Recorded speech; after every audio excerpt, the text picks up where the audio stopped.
and hang out a little bit. It's Wednesday. It is not Monday, so but that's okay. I just want to give you something to work on this week as well. So again, thank you everybody for being here. This is awesome. So what we're going to be doing today is we're going to be talking about trying to get more creative with the movements that you do across the fretboard. Maybe you play more pentatonic, maybe you play more diatonic, but we're always talking about playing in what we call positions. And what we want to do today is just kind of figure out how we might be able to get more creative moving out of just doing those positions, okay? So again, I'm going to give just a second here for people to show up because the numbers keep going up. So again, thank you so much for hanging out with me. This is a lot of fun. And sorry it's Wednesday and not Monday, but here we are. So just trying to give you something new to think about and work with a little bit, okay? So let's do this. Hey, Carmela, how you doing? In the UK, Ryan is here. How you doing, Ryan? Good to see you. Okay, so anyway, Brandon is here. How you doing, Brandon? Mike is here. Good evening, Mike. Good afternoon for me. Woody is here. Ann is here. Jason is here. Daniel is here. Paul Drocker is here. Megan is here. How you doing, Megan? Yeah, so we have all kinds of people. We already have a couple hundred people here. And so thank you, everybody. I appreciate you being here. So Alexandra, thank you so much. Cheers to you. Alexandra's in Portugal, so that's awesome. Rick is here. How you doing? So Rob is here from England. All right, so let's go ahead and get started. What I want to do is I want to give you something to work on this week. And what we're going to do is try and get a little more creative with our movements across the fretboard. So what I was saying before, some of you were here, was maybe you're playing pentatonic, maybe you're playing diatonic. It doesn't make any difference. Whatever works for you. I'm just going to give you a couple of ideas of things here. So if I was playing, for instance, let's say I was in E minor, okay? So instead of thinking about E minor as just being a position, you know, wherever it is or whatever you might be playing, and there's nothing wrong with that at all. But I think there's something really unique and creative and fun about trying to move across the fretboard a little more interestingly if it's your kind of thing. If it's not, it's okay. And we're definitely not talking about really a blues thing here. We're talking about more of a melodic idea. And so there's two things I want to talk about. Hey, Scott, how you doing, buddy? Is what I refer to as slicing and then intervallic playing. Now, when I talk about those, I'm not just talking about playing like in thirds or something like that. What I'm talking about is just trying to get more creative with the way that you see the fretboard. So instead of just thinking about playing things diatonically through a scale or pentatonically or whatever, or playing, you know, arpeggios or something like that, all of those are great.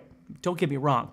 Any of that stuff is perfect. But what we want to do today, I'm going to move this down just a little bit here, is we're gonna try and explore some other ideas of things that you might be able to grab from this lesson and use in your own playing. So whether you're watching this on Facebook or YouTube or whatever, oh, and do me a favor.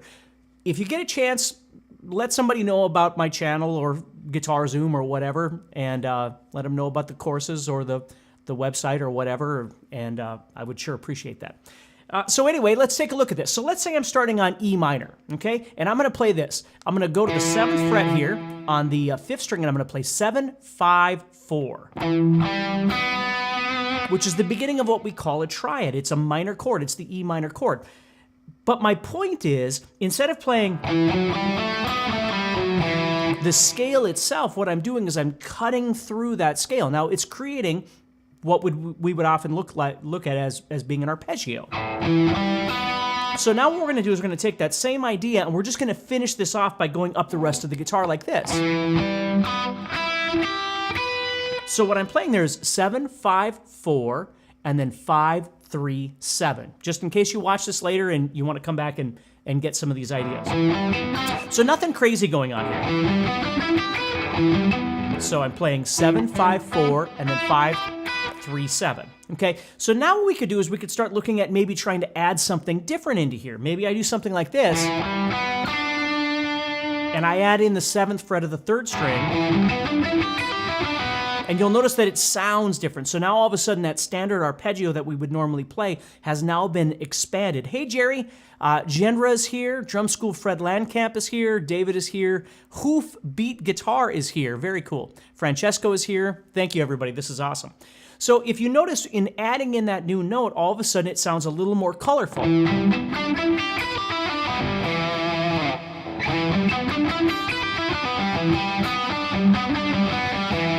And that's kind of the idea, is you're going to start cutting through things and adding and subtracting different things relative to what they sound like. Not necessarily whether it's making a particular triad or a particular chord shape or something like that. It's just looking for creative ideas. So if I take that now and let's move over just a little bit and let me try something else. So I'm going to do that 7-5-4 again. And then what I'm going to do is I'm going to slide up into 9-8-7. And notice how I'm doing the same triad again. But it sounds... And then I can slide up into the 12th fret. So all I'm doing is playing the same notes over and over and over, but it makes for a nice little movement.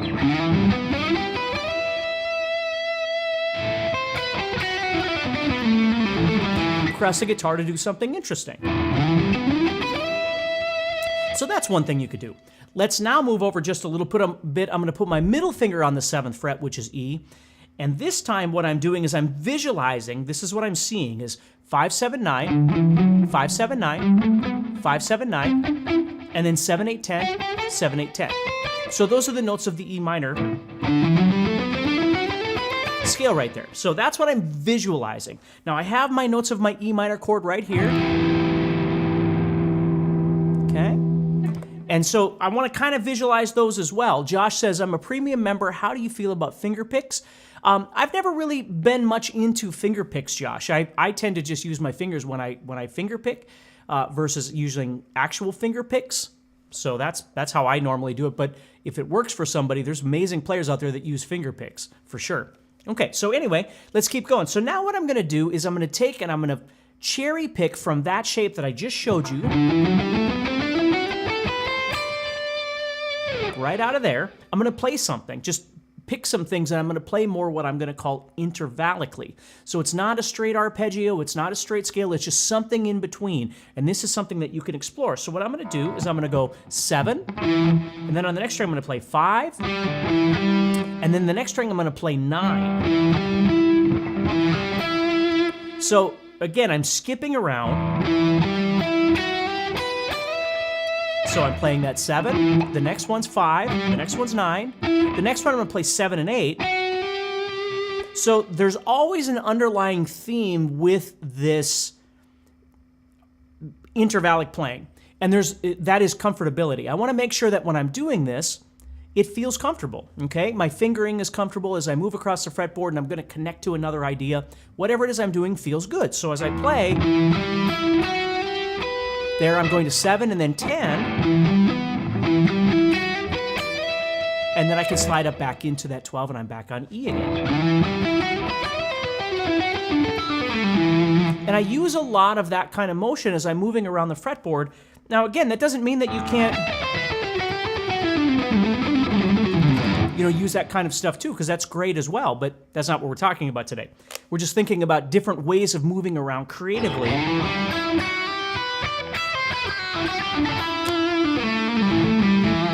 So that's something else that you could do. Now we're going to bump up again. This time what we're going to do is we're going to put our first finger on 7, and I'm going to start working on this side. So now I've got 7 to 10, 9, and then 7. So there's my traditional triad, my arpeggio, if you will. Okay? And then I have to decide what I'm going to do from there. Now, if I wanted to play a traditional arpeggio all the way up, I might play 7, 10, 9, 9, 8, 7. Okay, and that would work great. But if you want to make it a little more colorful, what you could do is maybe do something where you play 7, 10, 9, and then the next string you're going to play 7, 9. Or maybe you skip the 9 entirely and you play that 7, which is now adding in what we call the dominant 7th there.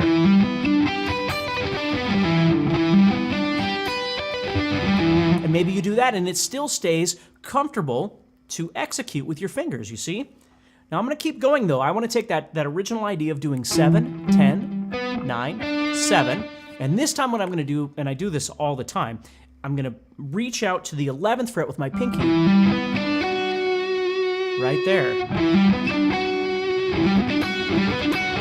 And I love the sound of that. Now that I've done that, let me show you again. You can watch this later and then you can take any of these ideas and learn how to use any of this, okay? That's why I'm kind of running through these a little quick here because I don't expect you to get them right now. So as I go through this, the The next thing I'm going to do is I'm going to move up and play 8, 12, 8, 12 on the second and first strings. And you get these nice wide sort of George Lynch intervals.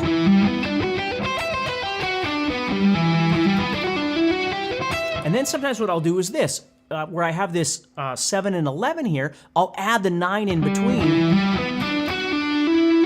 like that.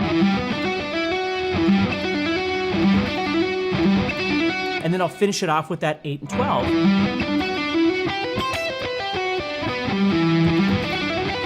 You see that? So there's lots of, and now you start thinking about how you could combine some of these ideas together.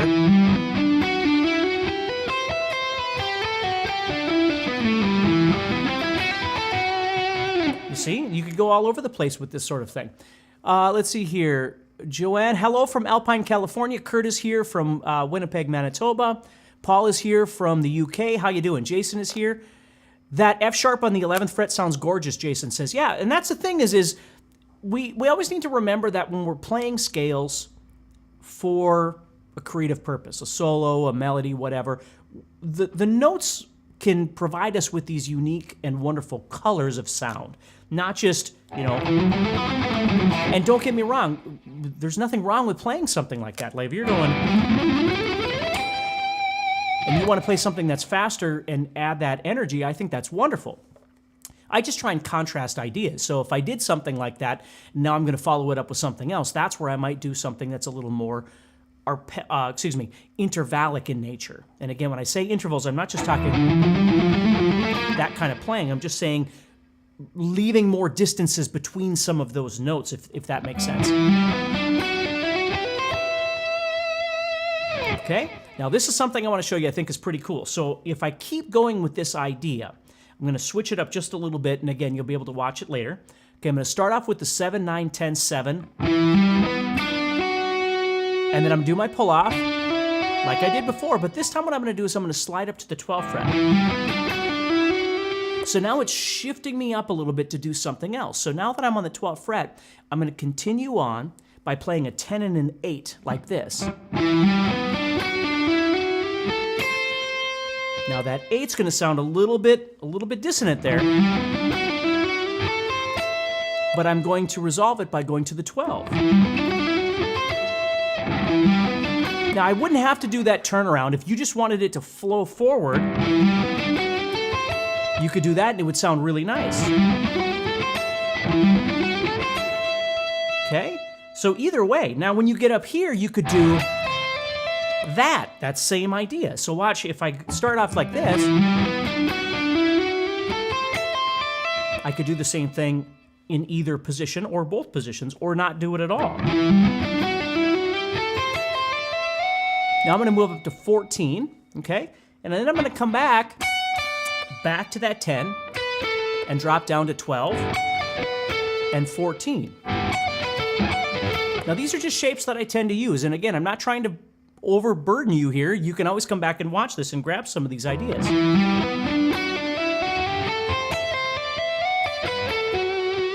So right there, I'm dropping down, going 10, 14, 10, then down to the 12, and then I'm doing 14, 11, and then sliding up to G, and now I could resolve it right there. Hey, bud, looks like we've got Emmanuel here, Keith is here. Over what chords? Well, right now, I'm doing all of this over an E. So if you thought about it as being an E, or I could do it over a G, I could do that over E minor or G. Now I could do it, over the A Dorian or something like that too, but it's going to have a little bit different impact. We're doing this right over the major or relative minor to be perfect, okay? Andre is here. How you doing, bud? Nice to see you. And then, I could end it with all sorts of different things, whether I go diminished or just stay minor. But the point is that you've got all of these really great ways of being able to move around the fretboard and come up with something unique and different, okay?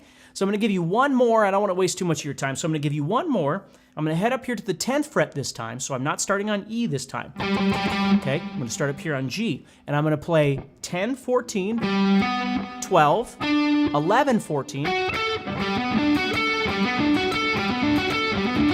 Now, I'm going to play it all the way up so you can see it, and then I'll show you how you can wrap this around a little bit. So as I go, hey Kevin, hey Steve. And then next one I'm going to go 12, and then 10, 14 again. So I have, okay? So let me put that E in the bass.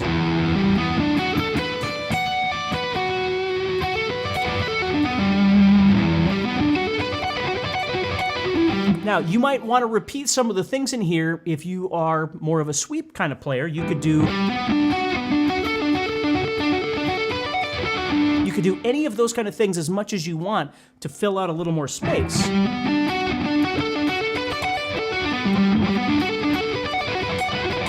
Okay? And then what I like to do is I'll keep going with ideas. Once I've gotten here, this is kind of my old traditional kind of thing that you've seen people do a million times. I'll move that up. And now I'm playing 14, 17 with 15 on the second string. So I'm going from here.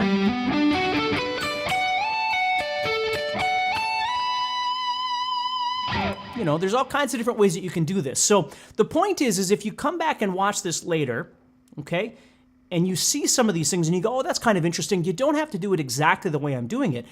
The bigger picture would be, can I visualize that and figure out how to be able to move comfortably with whatever this is that Steve was talking about in a way that feels good to my fingers and my brain, but yet sounds creative. That's what you're looking for. Not so much just one lick or something, which is fine too, but just looking for something that gives you a little bit different perspective creatively, all right? So take care, stay positive. Thank you so much for taking time out of your day to join me. And remember, head over to GuitarZoom.com, check out my guitar courses and the membership that we offer, that sort of thing. And of course, always stay positive, keep practicing,